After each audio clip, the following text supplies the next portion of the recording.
നബി സല്ലല്ലാഹു അലൈഹി വസല്ലമ തങ്ങൾ പറഞ്ഞൊരു കാര്യം, ഒരിക്കലും ആക്രമിക്കപ്പെട്ടവന്റെ പ്രാർത്ഥന അള്ളാഹു സ്വീകരിക്കാതിരിക്കില്ല.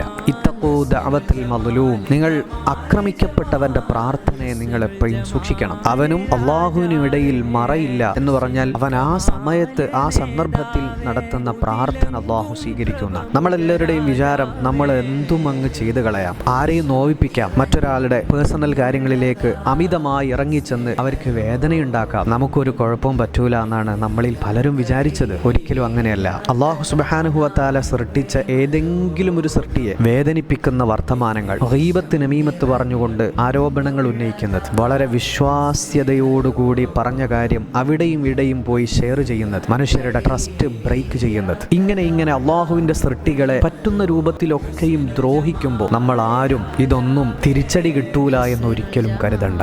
പലരുടെയും വിചാരം ഒരു ഉംറ ചെയ്താൽ, ഒരു ഹജ്ജ് ചെയ്താൽ എല്ലാം ക്ലിയറായി, ഹാജി എന്ന പേര് വീണാൽ എല്ലാം ക്ലിയറായി എന്നാണ് നമ്മുടെ പലരുടെയും തെറ്റിദ്ധാരണ. സുബ്ഹിന്റെ മുമ്പ് പള്ളിയിൽ പോയി തഹജ്ജുദ് നിസ്കരിച്ച് അള്ളാഹുവിനോട് ദുആ ചെയ്താൽ എല്ലാം ക്ലിയർ ചെയ്തു എന്നാണ് നമ്മൾ പലരും ചിന്തിക്കുന്നത്. ഒരിക്കലും അങ്ങനല്ല.